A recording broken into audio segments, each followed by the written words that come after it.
It was the morning of November 26, 2010. Malaysian cargo MV Albo was in its way from the UAE to Kenya. On board, Aman Kumar is sleeping. Everything seemed normal. Suddenly, a strange announcement came over the loudspeaker. Hey, it's Captain! Pirates are approaching! Pirates are approaching! The cargo is in the Indian Ocean, approximately 900 nautical miles east of Mogadishu coast.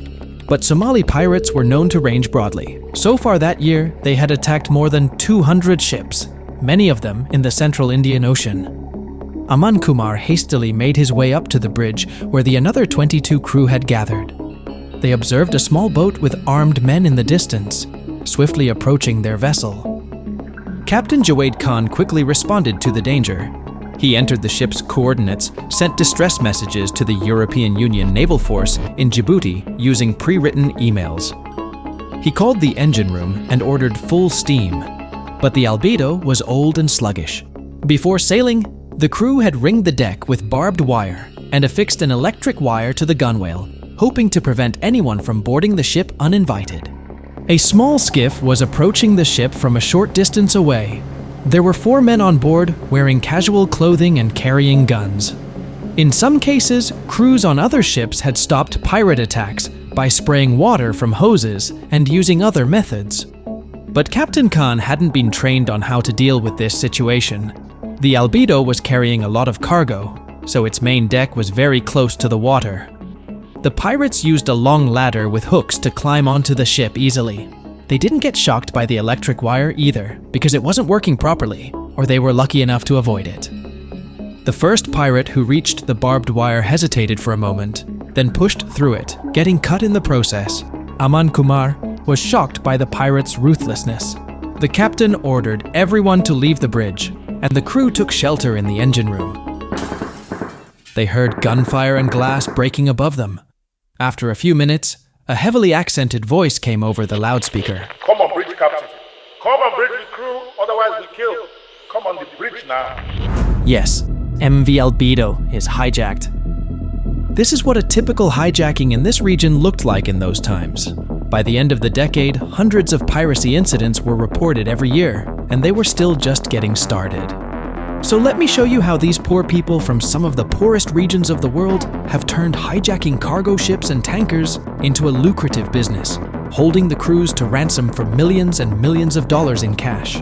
They operate from desolate, lawless places where all foreigners are fair game for kidnappers, and how the epicenter of modern-day piracy emerged within the largest coastal country of Africa, where the initial defensive actions of Somali fishermen protecting their waters eventually evolved into acts of ruthless piracy. This is the story of, pirates. Still in Somalia, pirates there are a serious threat to international shipping. Despite the military firepower of 30 nations patrolling the coast of Somalia, pirate attacks are on the increase. Months they were holding the crew hostage.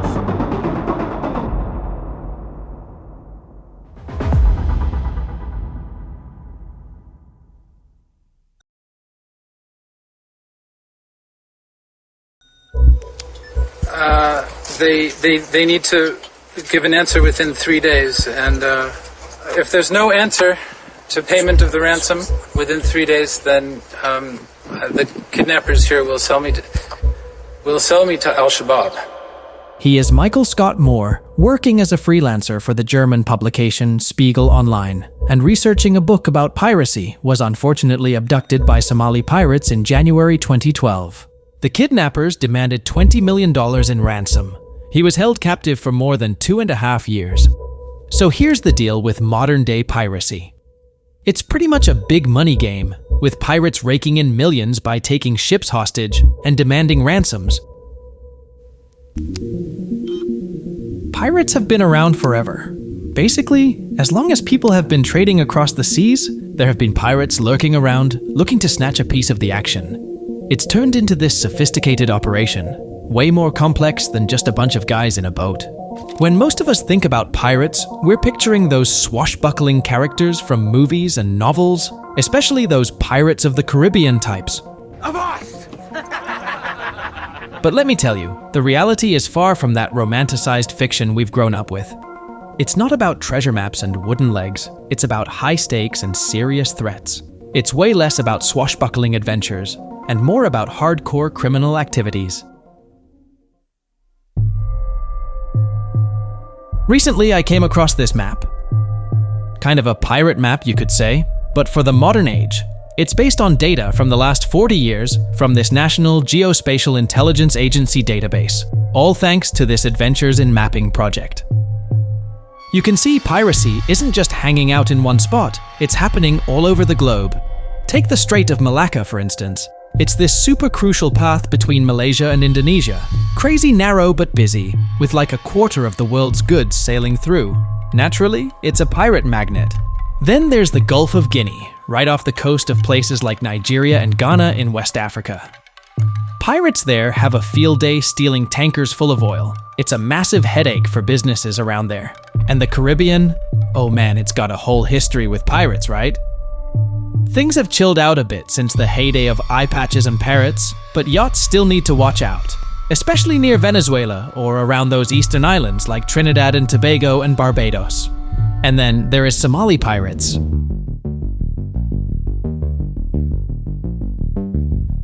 To understand the whole situation in Somalia, we have to go back in history. Alright, back in 1960, when Somalia got its independence, it was kind of a big deal because people thought of it as this unified place. They believed it was pretty unique in Africa for having just one ethnic group, speaking the same language, sharing the same culture, and following Islam. But while that sounds neat and tidy, the real picture is a bit more complex. There's a lot of truth in it, but it's not the whole story.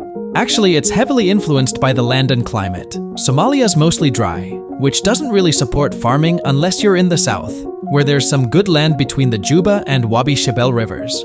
People in Somalia are always moving around with their animals, looking for water and good pastures.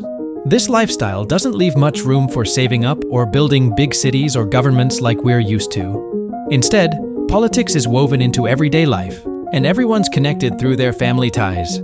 So, it's a bit different from what we might expect from a country, but it's worked for Somalis for a long time. In the early 1990s, Somalia faced a severe crisis following the collapse of its dictatorship government. The aftermath was marked by widespread chaos and violence, particularly in the capital, Mogadishu, and the southern regions of the country. The country fractured. Clan rivalries intensified, leading to clashes and bloodshed among different factions vying for power. The breakdown of central authority and the absence of a functioning government exacerbated the situation, fueling further unrest and instability.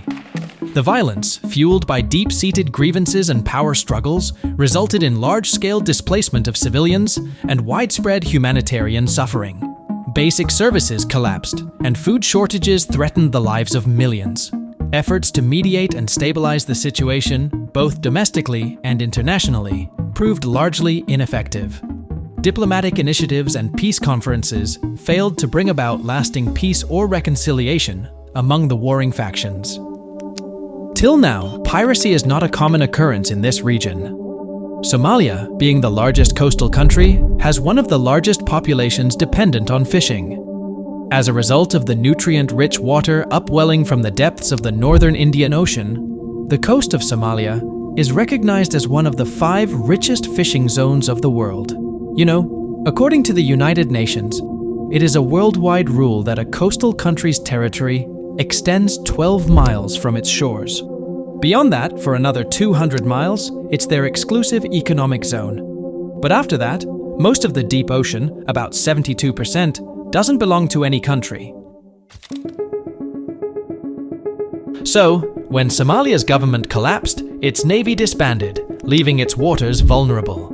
This allowed foreign fishing vessels from various countries to fish illegally, without following rules or compensating local fishermen.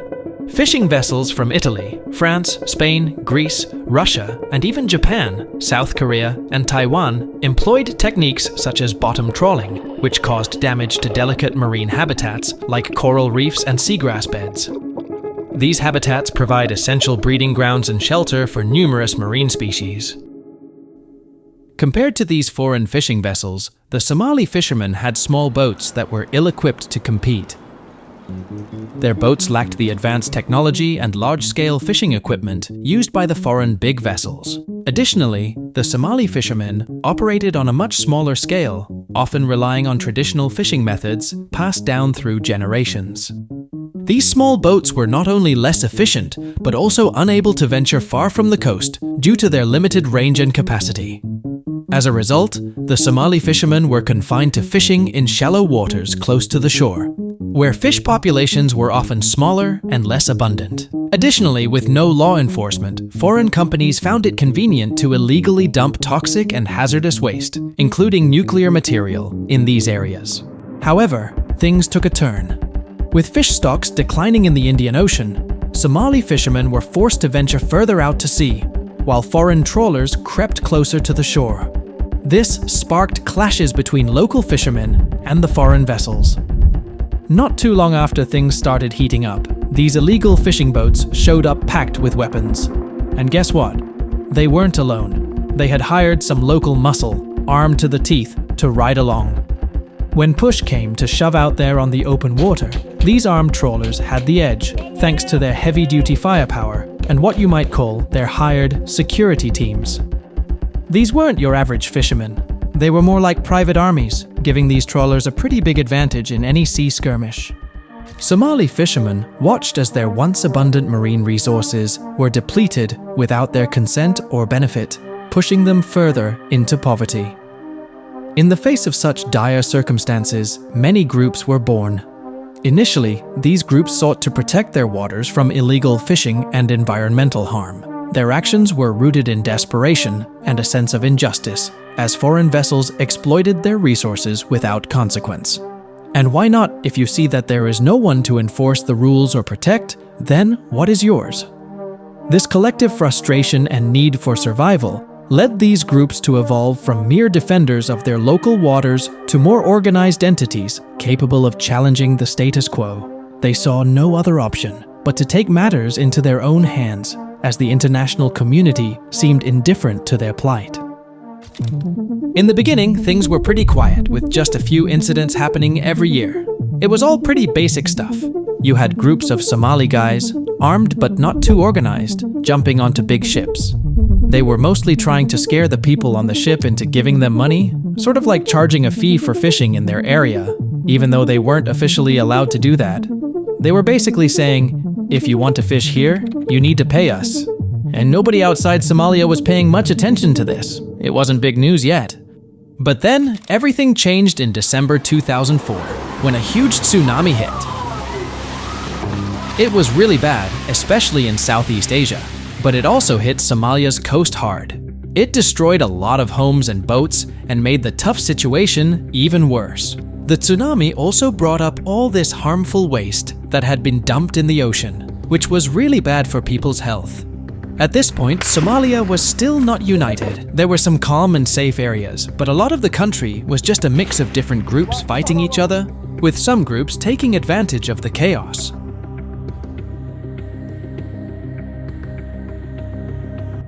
The strait is called the Bab el-Mandeb, meaning the Gate of Tears. Vessels must pass through this passage to reach the Suez Canal, which handles about 12% of world trade and is a major maritime choke point. Most vessels coming from the east pass through this gap. If they choose to take the route via the Cape of Good Hope in South Africa, for example, the journey would be much longer and more costly in terms of fuel, taking an average of 43 days, resulting in higher prices for businesses. By contrast, the Red Sea route takes 34 days. That's why more than 20% of all the containers that move around the world by sea go through the Suez Canal, along with about 10% of crude oil and various other commodities such as cars, chemicals, and liquefied natural gas. Pirates began to realize how much money and valuable cargo passed through this route on its way to the Suez Canal. So, piracy started to seem like a way for people to make money and stand up for themselves in a troubled area. It wasn't just about frightening ship crews anymore. It was the early 2000s, and it marked the start of the era of demanding ransoms. When some pirates started earning a lot of money, it grabbed the attention of many young people, whether they had jobs or not, because it looked like an opportunity to escape poverty. And this led to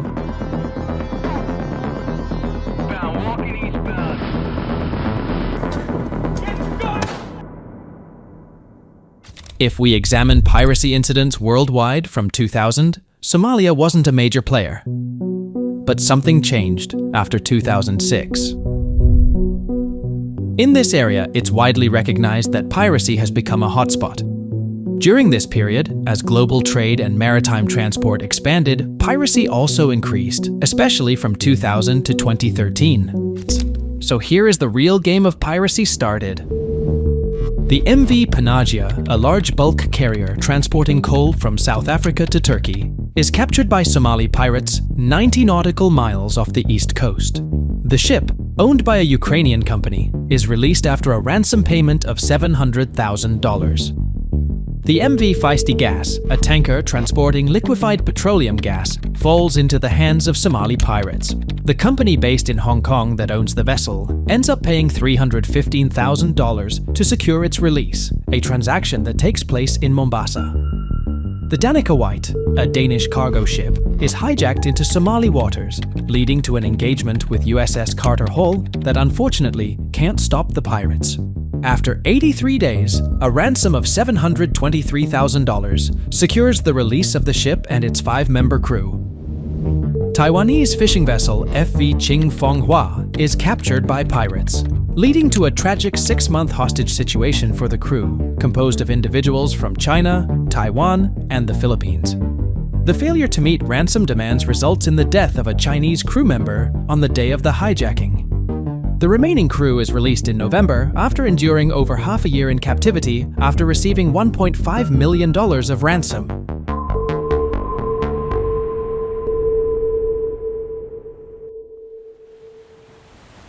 Basically, if a ship got hijacked between 2005 and 2012, chances were it wouldn't be let go until a hefty ransom was coughed up.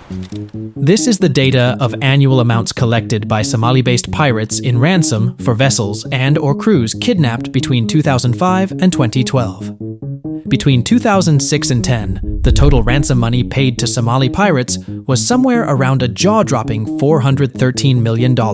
And get this, the ransom amounts varied big time, starting at around $150,000 per incident in 2005, but skyrocketing to several million dollars in later years.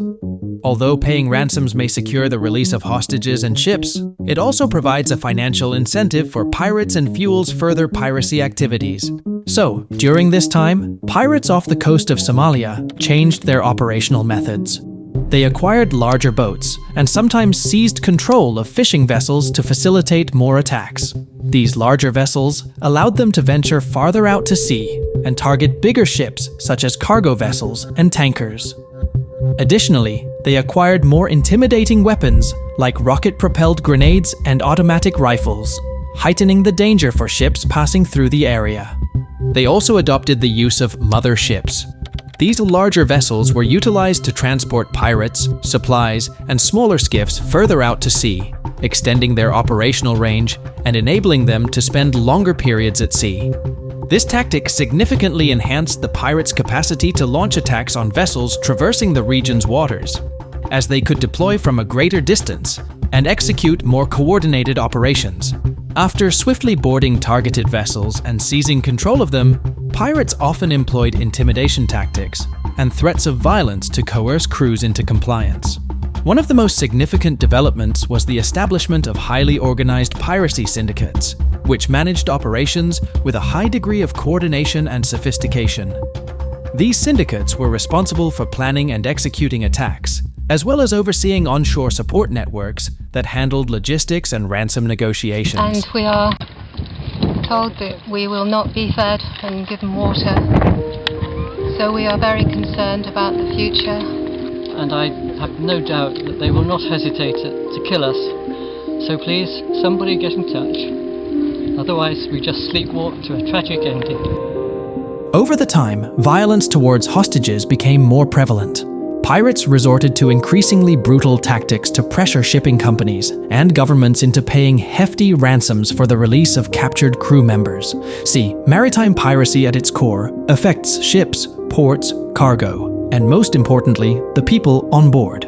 These attacks come with significant human costs, with seafarers often being held hostage, injured, or even killed. You know, there are loads of reasons why Somalia ended up becoming this major player in global piracy, but at the end of the day, it's all about the cash. Piracy basically turned into this big business game.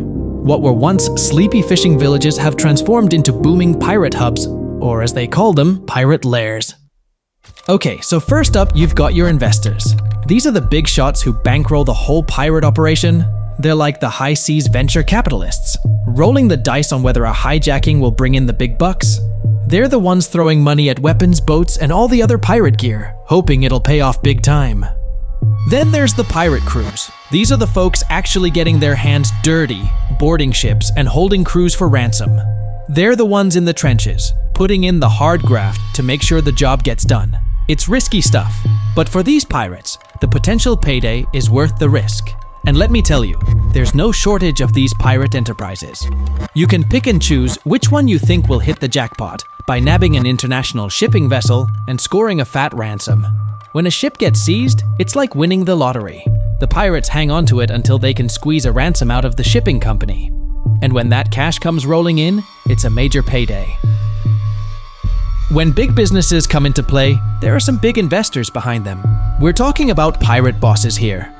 These guys are like the sharks of the sea, swimming around with a whole portfolio of pirate ventures. And when that ransom money starts rolling in, it's not just lining their pockets, it's transforming entire communities. These pirate bosses, they're not dumb. They know they're a big deal in the local economy, so they're not just splurging on fancy pirate gear and gold-plated hooks. Nope, they're diverting some of their plunder into public services like schools and hospitals. Now you might think they're just being generous, but nah, it's all part of the plan. It's about making sure the locals are happy and on their side, keeping the whole pirate operation running smooth. In the midst of the escalating piracy off the coast of Somalia, the real beneficiaries were the clan leaders and warlords. They amassed wealth, constructing opulent villas, acquiring luxury cars, and hosting extravagant parties fueled by drugs. Everything seemed to be proceeding smoothly. But, as dawn broke on the first day of the new year in 2009, 8 Somali pirates saw a Panamanian cargo ship called the MV Venus sailing near Somalia. Thinking it was an easy target, they attacked the ship. However, the MV Venus managed to send out a distress call, which was promptly received by the French naval frigate Premier Maître Laher, stationed nearby. Reacting swiftly, the frigate set course towards the endangered freighter to provide assistance. Before the French naval forces could arrive, the pirates, perhaps realizing the imminent threat of a military encounter, abruptly ceased their attack and disappeared into the open sea. Nonetheless, the ordeal for the MV Venus wasn't over. Shortly after the initial assault, the freighter faced another threat, this time approximately 23 nautical miles away. A pirate mothership appeared on the scene, adding to the danger. Quick to react, the French frigate, part of the European Union Naval Forces Operation Atalanta, headed towards the signal. Upon arrival, the crew spotted 2 small boats near the freighter, identified as pirates' assault skiffs, ready for action. Operation Atalanta, launched by a coalition of nations under the European Union in the closing days of December 2008, was the EU's first naval operation. Conceived in response to a series of United Nations resolutions in 2008, this mission aimed to restore safety to one of the world's busiest maritime areas. Initially, the operation focused on protecting vessels carrying life-saving aid to Somalia, bringing a sense of security back to these once dangerous waters. Over time, the mission's scope broadened to include the vast Somali coastline, enhancing regional maritime security in cooperation with the fledgling Somali government. In partnership with global forces like the US-led Combined Task Force and NATO's Operation Ocean Shield, Operation Atalanta strengthened international cooperation and showcased naval prowess. Together, these forces diligently worked to deter piracy, ensuring secure passage for all navigating these waters. Now, faced with a real-time crisis, the operation confronted a test of its efficacy in safeguarding vessels and deterring pirate activity. As the EU naval force intercepted the pirate mothership, a tense standoff ensued. Through precise tactics and strategic command, the forces succeeded in apprehending the pirates, thwarting the attack. This triumphant operation not only rescued the crew and cargo of the Panamanian ship, but also represented a pivotal moment in the global fight against Somali piracy. It underscored the effectiveness of multinational collaboration and the commitment to upholding safety in one of the world's most vital shipping lanes. After this event, due to the efforts of European Union warships and maritime patrol aircraft, pirate attacks off the coast of Somalia have remained suppressed. Where merchant vessels and their crews were being attacked and then held for months, have been reduced to almost zero. And indeed it did work. These missions contributed to a significant reduction in Somali piracy. In 2011, there were 237 attempted hijackings, but by 2012, that number had dropped to just 75. This situation is pretty complex. These communities were essentially abandoned by their government, lacking the basic societal infrastructure for people to prosper. On top of that, they've been exploited and pillaged by outsiders, leaving them in dire straits. While the warlords who committed terrible crimes to enrich themselves don't deserve sympathy, the moral lines blur when considering ordinary people just trying to survive. Their resources looted, and for some, piracy has become a desperate last resort. I won't dive into the moral quagmire here. Feel free to hash that out in the comments. I'm curious to hear your thoughts. On a brighter note, interventions have mostly curbed piracy in the Horn of Africa. However, as Somali piracy waned, piracy spiked on the other side of Africa, in the Gulf of Guinea, now the world's top piracy hotspot. The international community is shifting focus to this new challenge, which is trickier to resolve for many reasons. The bottom line is, piracy will persist as long as the factors that fuel it, like disenfranchised youth with no job prospects, organized by clan leaders eager for wealth, remain. They operate in a gray area where the government and society fail to provide support, pushing them towards increasingly sophisticated crimes.